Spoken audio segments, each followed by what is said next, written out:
With all this chaos with Vikings decision makers, are they even still locked in on JJ McCarthy? Welcome to the Locked On Vikings podcast.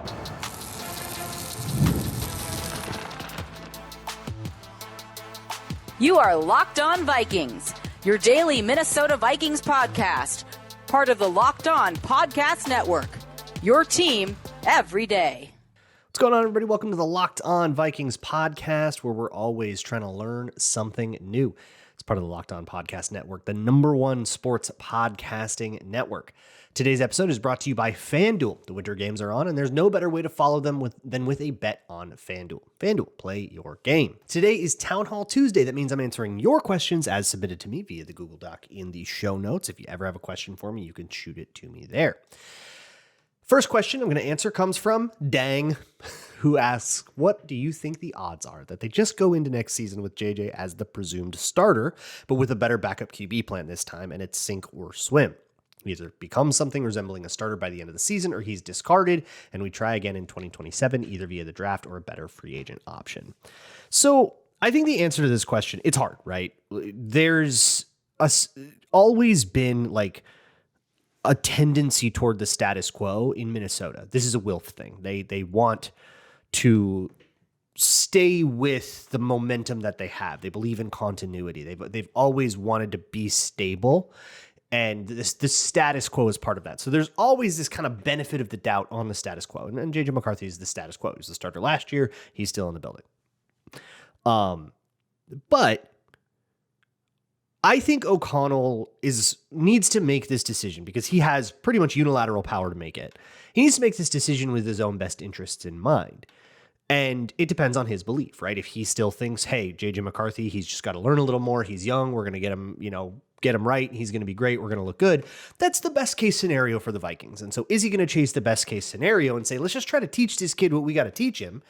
And make this kid, the guy that is going to make me look super smart and make me look like a great quarterback guy and make us win games again, right? There's no Kyler Murray or Tua Tagovailoa that's going to outdo that scenario. The one where JJ McCarthy figures it out, plays better, and everything looks like it looked, in the back half of his season, the last 4 games of his season that he played. He was like a top 10 quarterback in pretty much every metric. So can we recapture that? Or was that the fluke, and it's all going to fall apart?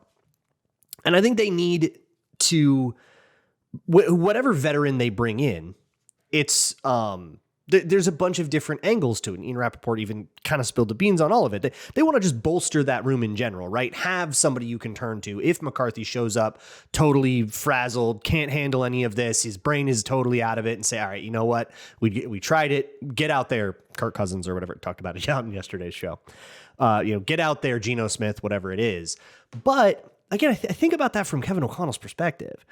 And how long are you lasting in that world where you're limping through a season basically with no quarterback now for the 3rd time in your 5 seasons?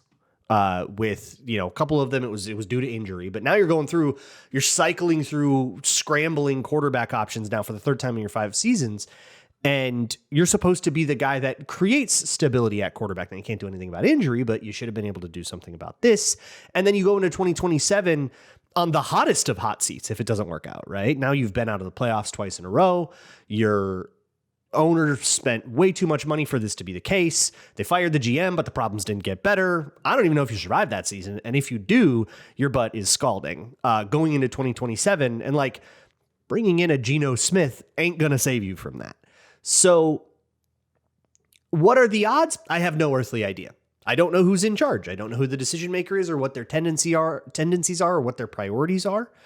I would think that the Vikings follow the path of least resistance, which does have them, I think, more seriously looking for a quarterback in 27 than in 26. It just seems like there's going to be a lot of better opportunities the way that a lot of the main targets' contracts work out. The draft is better. I think there's going to be some free agents. It's a good year to need a quarterback in 27, and it's a bad year to need a quarterback in 26. So that feels like the path of least resistance to me. And then it's like, okay, and then we get to give JJ 1 more year, see if he stays healthy. We get a way bigger sample, and whatever decision we're making with a lot more confidence. Weary in Winona asks, the Vikings are the only franchise with 3 former quarterbacks to lead another team to a Super Bowl. Rich Gannon faced Brad Johnson in Super Bowl 37 and Darnold in 60. Not to mention McMahon went as a backup post-Viking and Theismann was originally drafted by the... You can't do backups. Come on. It feels frighteningly likely that KOC won't bend, causing JJ McCarthy to struggle next year, and we'll move on from both thereafter. What are the odds that JJ McCarthy gets to a Super Bowl post-Vikings, and what year is it most likely to happen? Well, isn't that the whole lesson of the 2025 NFL season is that these guys that you wrote off, that like, if you went around in 2019 and you told everybody, yeah, Sam Darnold's winning the Super Bowl in 2025, you get laughed out of the room. So to us, that would sound like, okay, JJ McCarthy in 2031, that would be, is going to win the Super Bowl with like the Falcons or something. That would be what that means. It sounds pretty far-fetched, but I think we all know better than to try to predict anything that happens beyond like 2 years out. So anything is possible. The kid who copied off you in math class says, I feel like we're ignoring JJ McCarthy's development because of the box score. His completion rate was low at 54%, but the receiver's drop rate was crazy high at almost 15%. If his receivers caught the normal amount of catchable balls, an average 5% drop rate, he's in the high 60s. Between the drops and the unlucky interceptions that bounced off of receivers' hands, McCarthy show way more than people are giving him credit for?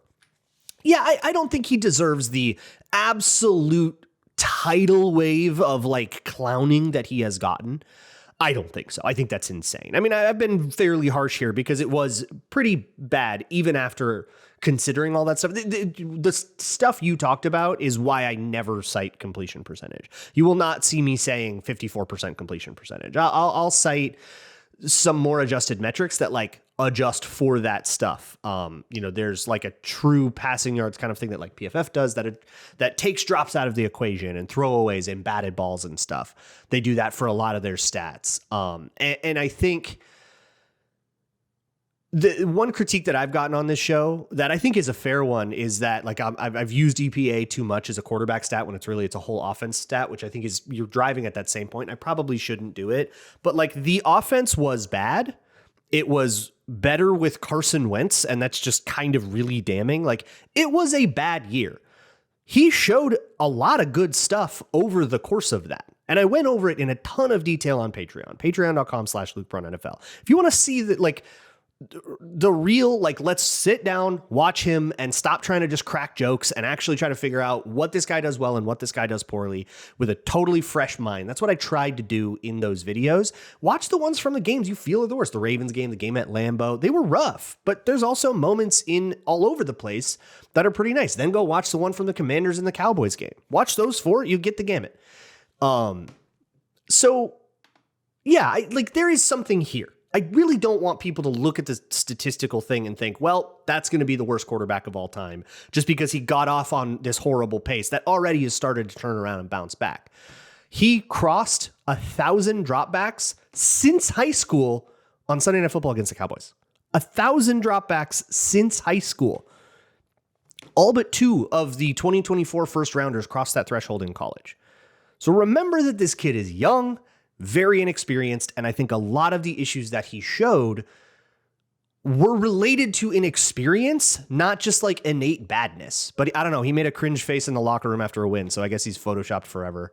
It's really frustrating to me, and I think, I don't know, I get bummed out when there's so much aversion to actually trying to drive to an issue, and you just kind of want to go with what's funniest. I get it, joke around, have your funny ha-has, but like, understand that your take means nothing to me if all you're trying to do is crack jokes. Crack your jokes. I'm not going to stop you, but I'm certainly not going to treat you seriously. You're not being serious. Mark says, I fully believe that KOC was a JJ guy in the past and pushed heavily for drafting him and starting him, but I have a really time understanding the reasoning that JJ is still KOC's guy in February 26. What am I missing here? A lot of what I just talked about. I think you should rewatch because it wasn't all 100% every single throw was bad, right? There were a lot of really good moments and there's stuff to build on. But also the situation, right? The situation where kind of Kevin O'Connell can do this is the one that makes him look the best. If he moves on, he has to admit that he failed to develop a young quarterback. And that eats into like the whole point of his reputation. M. Lang asks, understanding that KOC is not involved from his role in the QB situation, what are your feelings on how it's been reported that KOC didn't think McCarthy was ready and the 2025 room wasn't sufficient? Well, he wasn't ready, right? He was clearly not ready to run the huddle, to call the plays, to call out the protections. We saw that with all the play clock issues early in the season, that he clearly was wildly overwhelmed. Now, I think you could have simplified things for him a lot better, but so I think he has to take his credit there. But probably a good point. And the other part of the question is, do you think it caused any rift between KOC and Kwesi and placed more of the 2025 failures on Kwesi's shoulder? Well, it's caused a power struggle. This is one of these things that I it's surprising to me how much in other media, especially nationally, and how people are covering this, how much people don't recognize a power struggle when they see one. This is a power struggle. This was a coaching staff at large. I actually think O'Connell was less involved in the Kwesi thing than like Flores was. But this is a coaching staff at large and a GM that didn't see eye to eye on things, that didn't seem to believe in each other or really be in that good of communication with each other. And the owners have to choose to get rid of one and take the other side. They had to pick a side here because it wasn't sustainable how it was going. And which side they pick, it's like politics. It's not about the idea with the best merit. It's whoever can convince people to vote. So Kwesi lost the power struggle, and that's what it was. Well, if you want to talk about what caused the rift or whatever, yeah, it could have been this decision, that decision, this decision, but ultimately it's about personalities, not jiving. I've got a lot more questions, a lot of stuff about the staff, some international things, Harrison Smith retiring. That'll all be next on Locked On Vikings. Today's episode of Locked On Vikings is brought to you by FanDuel. It is Olympic season, and it's such a fun time to tune into a bunch of sports that you otherwise don't really have a lot of connection to, unless you're like, really into watching all the luge year round, in which case you're awesome. I respect it deeply. But for the rest of us, following the Winter Games on FanDuel just makes sense. From medal counts to individual events, finding your angles on whatever sport is really hooking you in, FanDuel gives you so many more ways to stay connected to the action. You can bet on the drama of a curling match, on speed skating races that are decided by inches, and just up the octane of all of this absolute gas that's going on NBC right now. FanDuel keeps the entire Olympic experience engaging from start to finish. The Winter Games are on, and there's no better way to follow them than with FanDuel. FanDuel, play your game.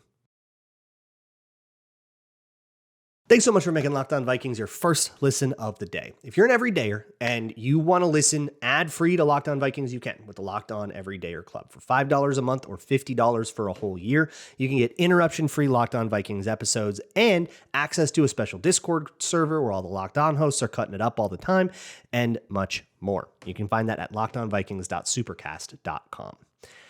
Moving on here with this Town Hall Tuesday mailbag. Paul asks, regarding teams that made a QB change between the 2024 and 25 seasons, why are the Vikings the only ones getting criticized for not going with Darnold? I don't think that they are the only ones. Have you seen Jets media? They are not happy because they had to either root for Sam Darnold, their version of JJ McCarthy winning a Super Bowl with the Falcons in 2031. They either had to root for that or their Packers. Like, they are not happy over there. And Kyle Shanahan's been asked a ton of questions about, hey, did you see this when he was here? Why did he leave? Are you happy with Purdy? Everybody's taking their heat. Carolina's kind of took their version of that heat when Baker Mayfield and Sam Darnold were trading off as MVP candidates early in the season. Every time those two meet, the picture of the two of them as Panthers comes up. So everybody's taking their heat. We're taking our fair share. Tyler asks, let's pretend the Vikings are choosing between Malik Willis and Kirk Cousins this offseason. Is there any benefit to picking Kirk because he can be a, quote, veteran mentor for JJ? No one really wants to say out loud that McCarthy is very young, aka a little immature. Oh, I'll say that. Yeah, for sure he is. And maybe being around a real adult QB who isn't Carson Wentz could be good for him. Yeah, I think there's merit to that, for sure. That's a part of it. I don't know how you value that. I don't know how you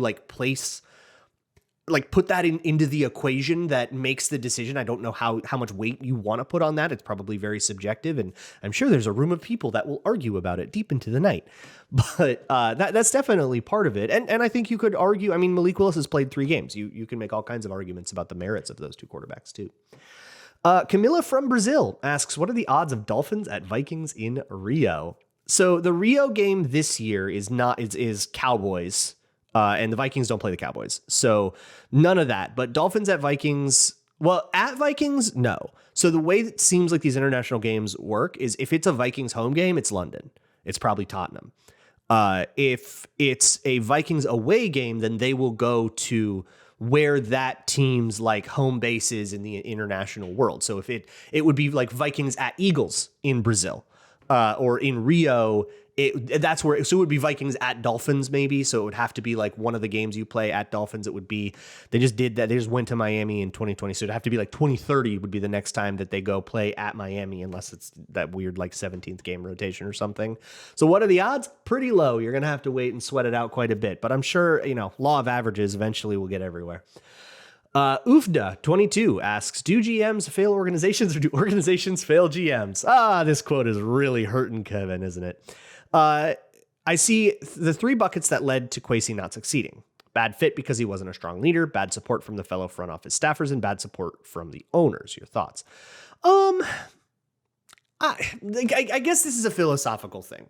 I think we can describe what happened and cast no judgment on it just to get a baseline description down, which is that the Wilfs hired somebody that was not experienced enough for the job, and that the organization did not, as a whole, as a culture, as a monolith, did not have the patience to let him develop into that role the way I think the Wilfs envisioned it, right?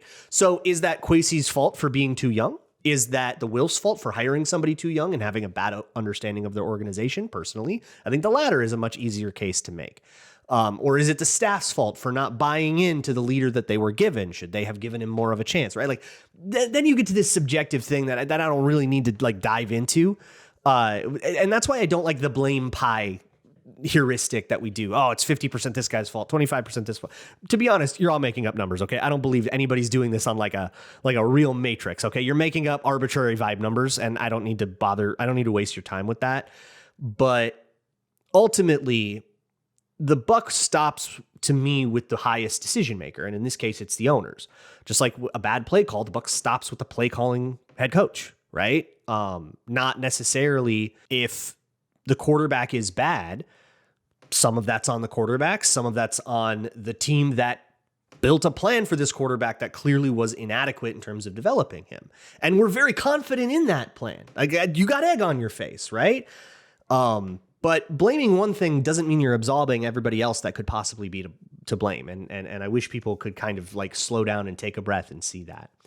Ryan says, have the Vikings potentially painted themselves into a corner where if they don't give Brzezinski a full-time job in May, he might leave the team? Does the situation then lead to the org creating a president of football operations role for Rob Brzezinski?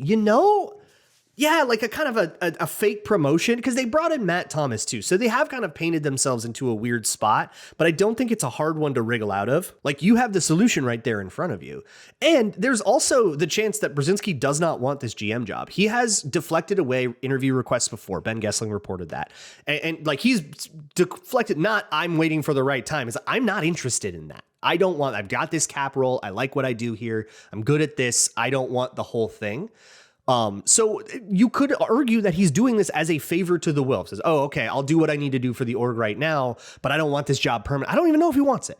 If he does want it, he interviews for it, he doesn't get it, then you have to broach that topic, politically. But he's been good friends with the Wilfs for more than 2 decades. So I think hopefully they have the kind of rapport that will survive that, but it has to be the case that Brzezinski hasn't been waiting, champing at the bit, trying to get this GM role for a long time. And it does sound like that is the case, that he hasn't really been like waiting, oh, this is going to be my chance. If he wants to be a GM and he gets passed over here, he'll have to go somewhere else to get that job.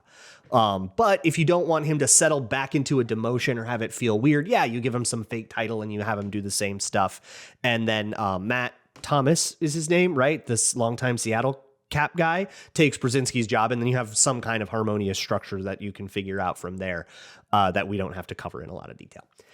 Noodle Bar Nap Time says, do you think it would be a viable strategy to only draft the highest paid positions to get the most out of your rookie contracts and then use a majority of the salary cap building up the trenches through free agency? Yeah, okay. So you have stumbled upon, I think, the like Twitter analytics thing that nobody will say they want this, absolutely. But I feel like the Twitter analytics movement that's like all about positional value in the draft that goes, God, why'd you take a tight end in the first round? You know, those people basically will end up arguing for this because they'll argue for the same thing every time.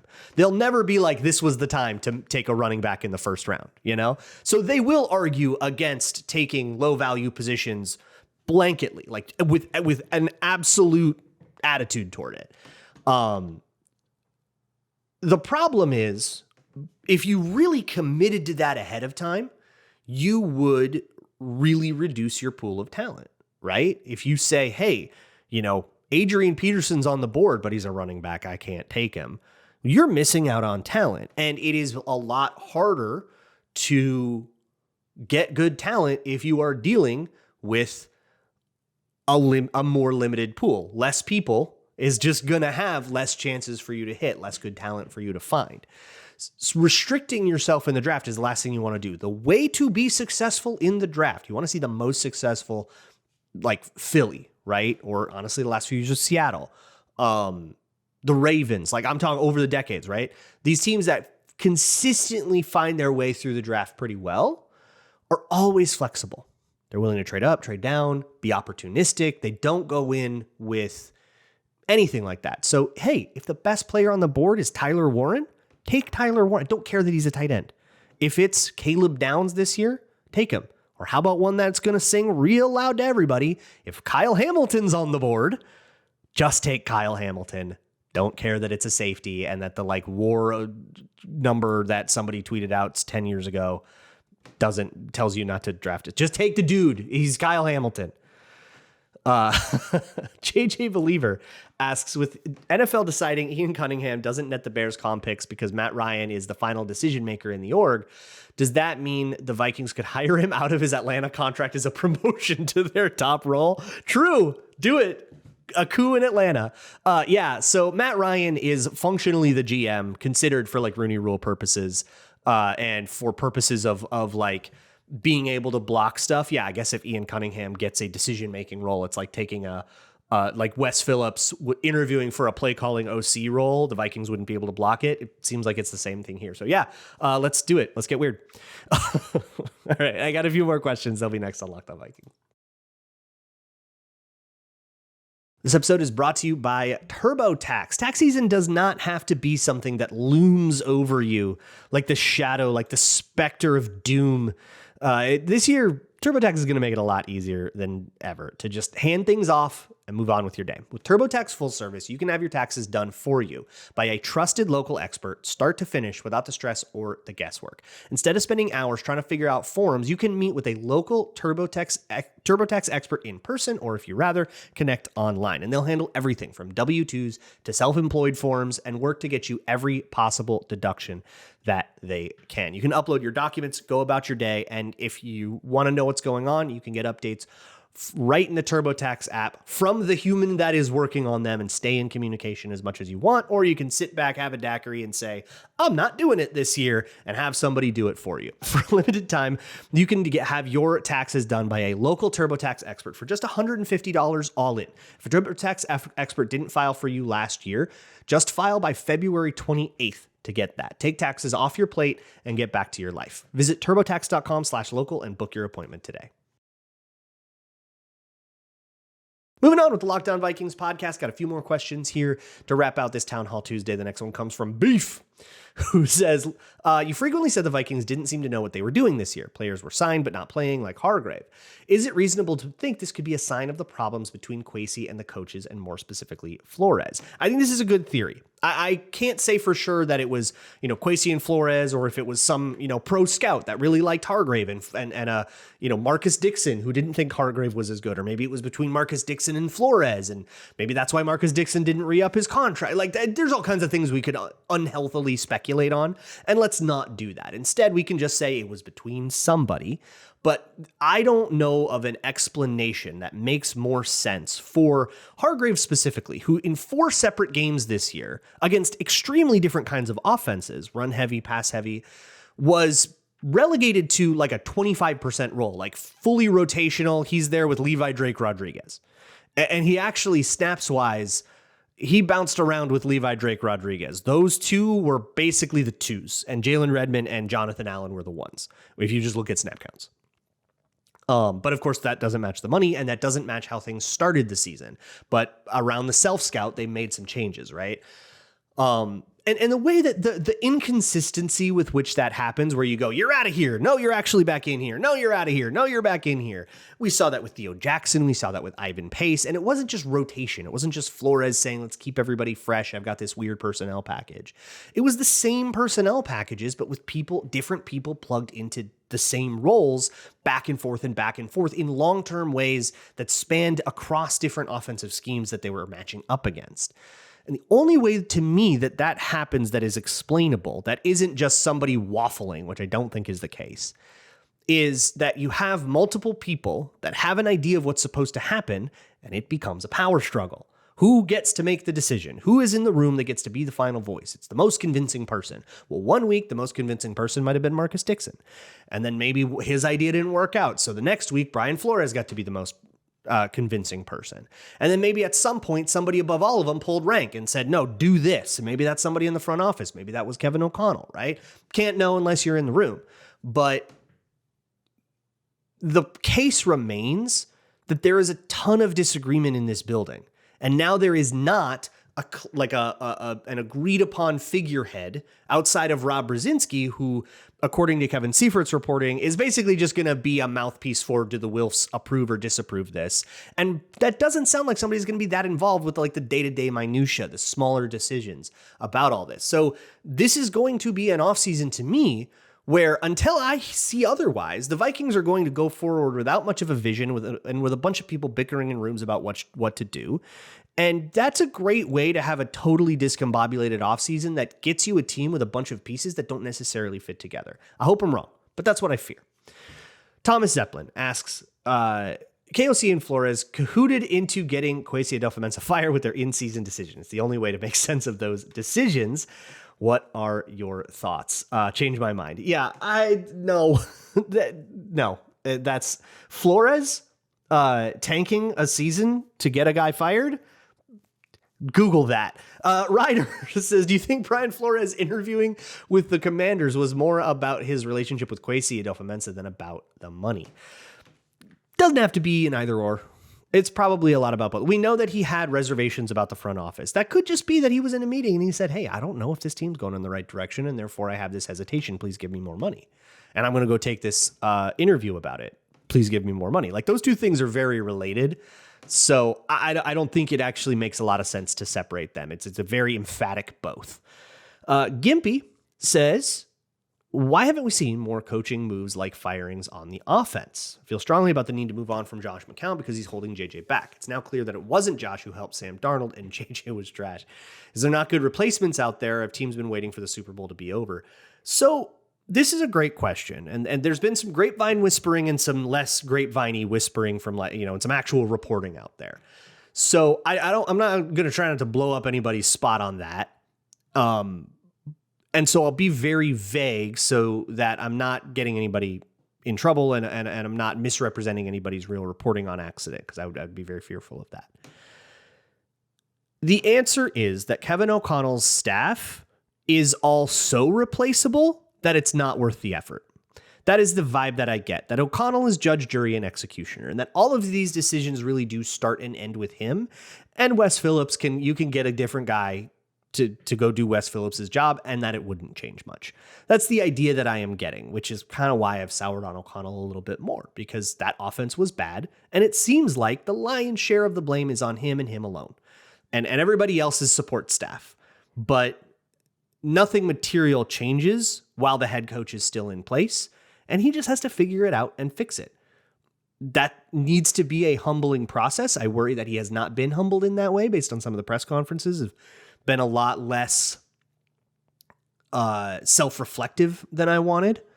But I'm also body language reading a guy that's speaking to media like we'll see, right? We'll see how it goes down. But the answer is that without changing the head honcho out, you're not going to change that much by rearranging the deck chairs. Duke Prawn Says, what is something you've learned about evaluating players over the years that has stuck with you? I remember you talking about Deonte Banks' patience, and that has stuck with me when watching CBs. Very true. The idea of being patient and then being overly patient and that kind of game of chicken is a really fun part of evaluating how cornerbacks play. I think my favorite example of it was that Duke Shelley moment a couple years ago, where he was playing like a madman with all the confidence in the world because he was in like a flow state. But then one or two things go wrong. He doesn't keep it, didn't keep it up over the offseason, and he didn't stick in that way. The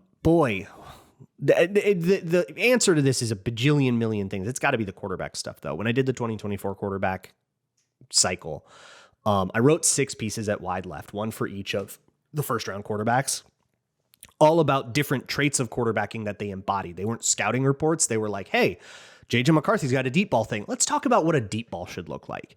Let's talk about RPO footwork with Bo Nix, like that kind of thing. And I learned so much like mechanically about that I feel really confident in being able to watch just like a couple reps of a quarterback and then immediately be able to identify what I think should or shouldn't change. And I actually tried that exercise a couple times on wide left again with Bryce Young and Trevor Lawrence.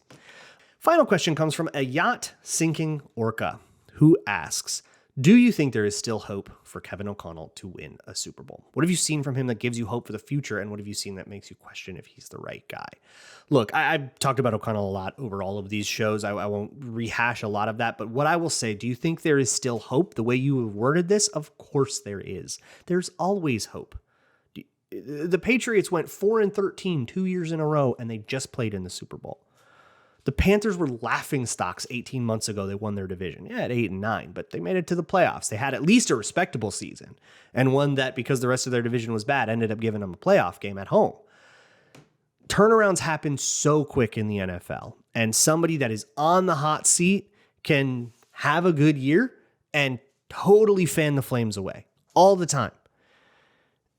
The NFL is just not this predictable thing. I know it feels like where we're at is where we always will be. It always feels that way. We're like, hey, things are bad right now and you just can't really see the way out. And oh my God, it's going to be like this for 10 years. But it's never like this for 10 years. Whether it's good or bad, it's never for 10 years. Hope springs eternal for a reason in the NFL. Parity is a thing. The Seahawks just went from 10-7 to 14-3 and a Super Bowl win. The Vikings were only one win behind that this year. As bad as it all feels. So is there hope? Of course there's hope. There's things I like about O'Connell and his play design, and he has a great relationship with his players and all that. There's things I don't like about O'Connell and his play design and I guess his relationship with some of his staff. But at the end of the day, all the games start 0-0, and the Vikings will start with 0 wins and 0 losses, just like everybody else. Play ball. See y'all tomorrow. And as always, Skol.